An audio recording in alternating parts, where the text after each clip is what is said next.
I just want to say that with 15 minutes available, I will keep the presentation of my organization to the possible shortest by saying that BIMCO is one of the largest direct membership organizations for ship owners, charters, ship brokers and agents, and that we are covering about 60% of the world fleet across shipping segments. And the reason why I'm mentioning this is because it's actually making sense when I do the presentation. Although maritime transport in general is the backbone of world commerce, maritime digitalization has, at least in the past, been lacking significantly behind. But we also see that that due to the unfortunate COVID pandemic outbreak, it has given industry some kind of a positive side effect, where we have been forced to re-examine our normal routines when we are doing shipping. And in this regard, to digitalization, shipping has simply been taking a gigantic leap forward by working digitally. But digitalization is not necessarily only by making internet faster, having better connections, collecting more data, do things in an operative way. It's also about developing smart human interfaces with the technology available, so we don't have to invest in new solution. And in that way, we will become more efficient as an industry in general. Everyone in the maritime industry is looking for competitive advantages, and many see the fields of digitalization as simply just one of them. And it's essential, as some of the previous speakers just mentioned, that we need to collaborate across industry instead of competing, of having the best, the biggest, the shiniest solutions, but instead trying to come together and see if we can find common solutions instead. So my presentation today will give you a high level of comments with regard to digitalization. Next, please. Oh, I think you need to go back to the sustainable goals. Very first slide, please. This one. I will tell you next when to change. Thank you. Next. This one. Please stay. Billions of people around the world rely on the maritime transport in their daily life, and many, although they don't know or they don't realize that they are relying on the maritime transport. And maritime transport is the most cost efficient, it's the most fuel efficient way to carry goods, shipping forms, and it's simply just a backbone of world trade. So no doubt that the hottest topics when listening to many conferences today are about this UN sustainable goals and also how to comply with the Paris Agreement. And most of the 17 goals, which you can see at the monitor right now, and their associated 169 targets,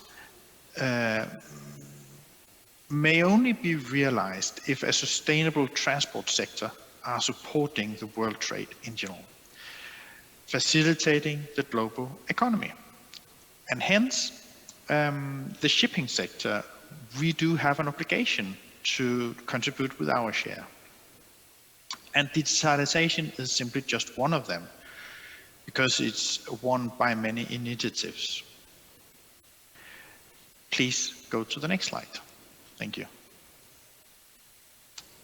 all people in the maritime industry, we are aware that IMO developed these greenhouse gas reduction strategies, and we heard one of the presentation previous by Han-Jin Lee, where he mentioned the IMO strategy. But the strategy is not only by reducing the greenhouse gases, but it's also about streamlining the shipping processes in general. In this regard, also to become more efficient. And to reach these goals, the whole industry will have to work together by using of our old phrase, not working harder, but smarter. However, in this regard, it's important to emphasize that it's not only by making the internet faster, it's by doing smart solutions. We need to collaborate, we need to find interoperable solutions across all systems and all platforms. There are lots, please go to the next one. There are lots of different interpretation of what digitalization is, depending on who you're asking and what ecosystem you ask the question. If you ask the people in the operational department, they will say that digitalization is about getting sensor readings and fuel consumption and exhaust temperatures and so on and so forth. But if you go to the charterer, for instance, they are very keen on getting information about the ship position, the condition of the cargo, and how the handling of the loading and unloading is going on. That is, of course, on top of the ship safety and the crew and the cargo conditions. But if you, at the other hand, go to the hinterland and the port, they do pay attention to when the ship is arriving and when it's departing time and so on and so forth. And if you again ask the administrative authority, it's about details in the information on the exchange, information exchange prior and after the port call. So all stakeholders do have different interpretation of what digitalization is. When we're asking our members, we get information about they seeking information about how the connecting that what happens at sea, we need to know ashore. It's also about predicting the movements of the operation. It's about harmonization, seamless data integration, and so on and so forth. So by condensing this kind of information, it's connecting, it's predicting, it's information transparency, it's integration, and it's harmonization. 5 elements. And all these elements shall be exchanged in a simple, smooth, smart, and interoperable way.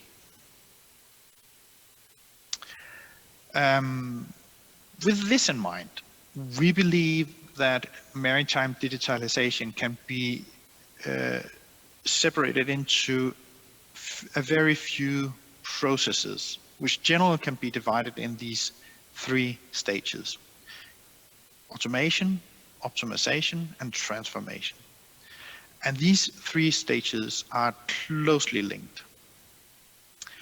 And one could say that it's a bottom-up approach, that we establish the foundation first and then build on top.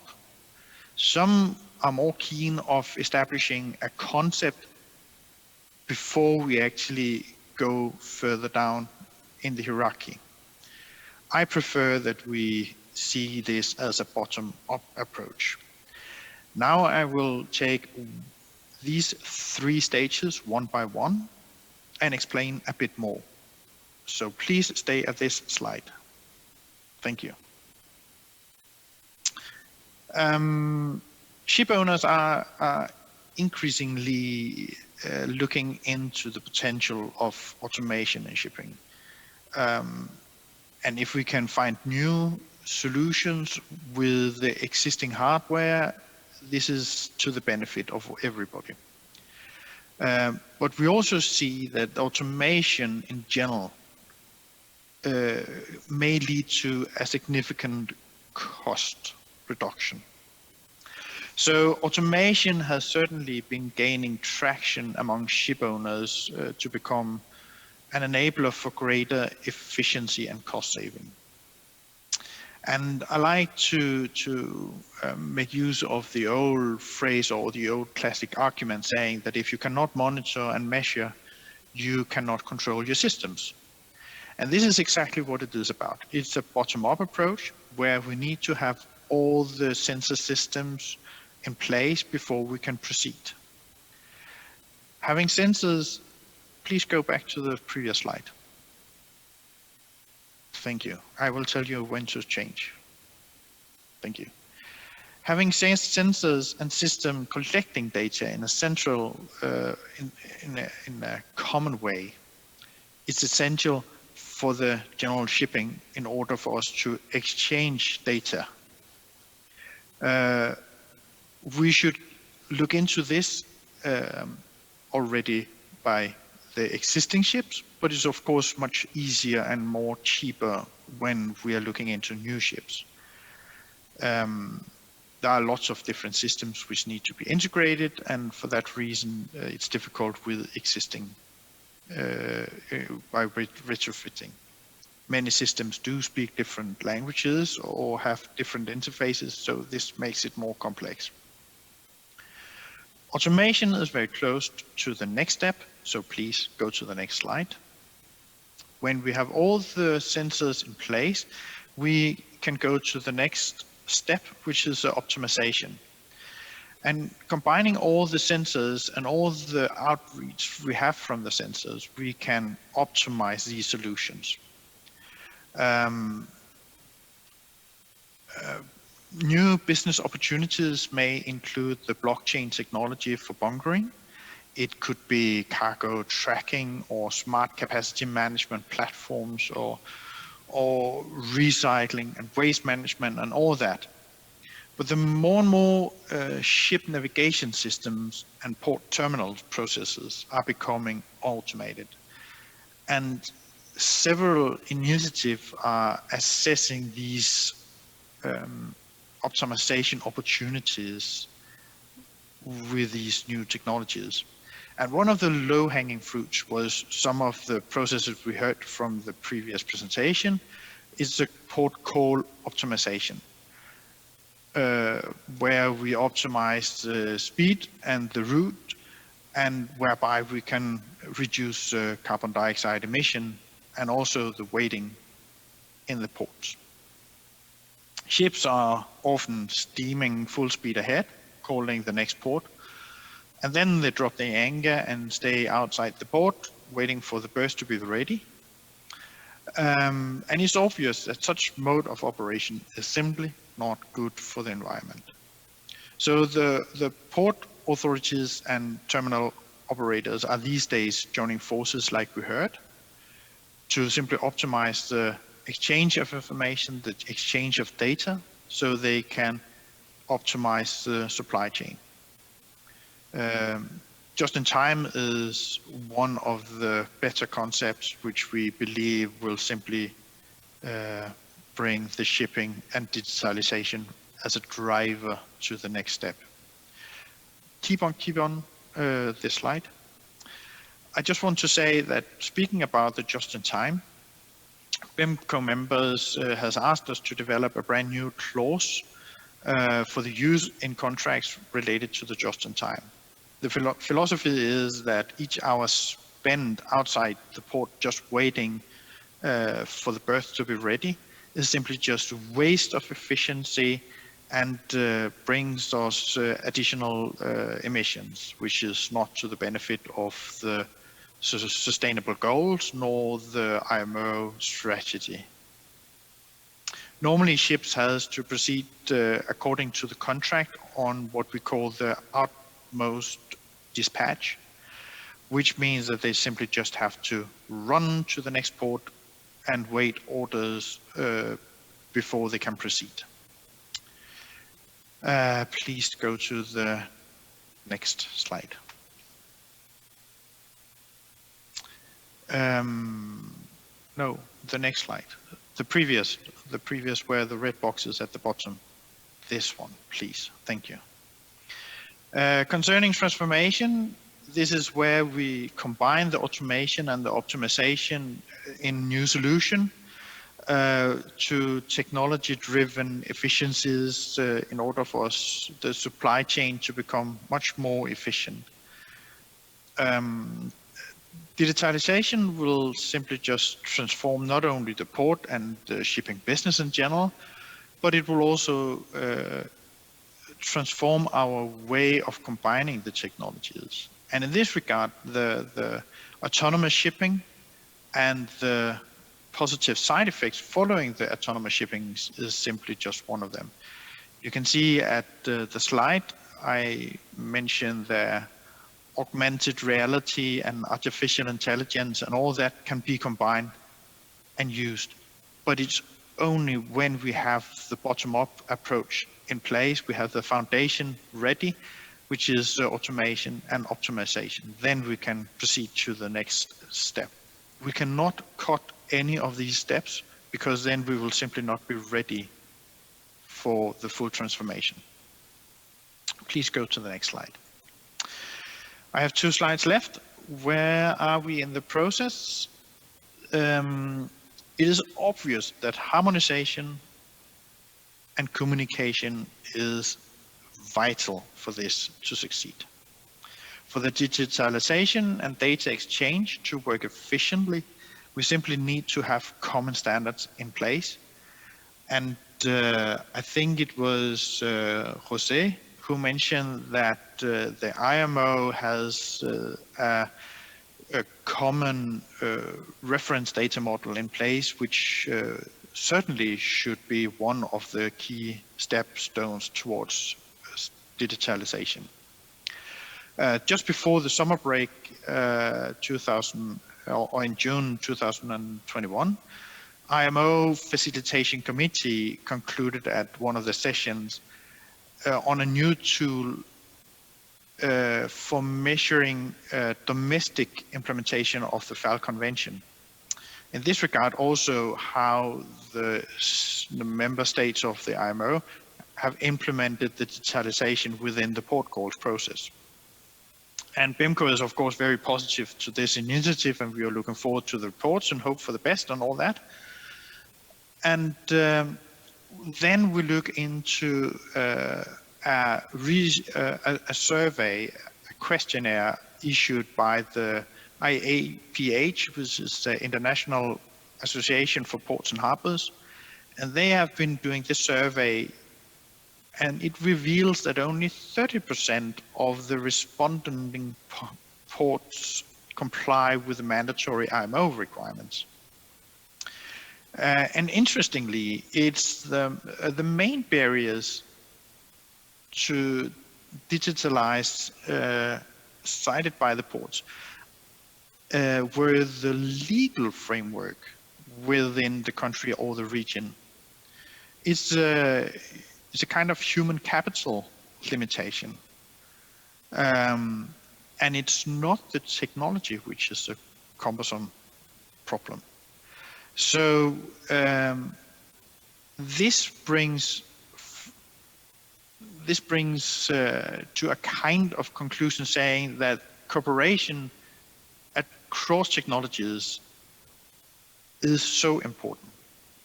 Although the technologies and standards for data sharing is in place, many stakeholders simply just are not prepared to embrace them and make use of it.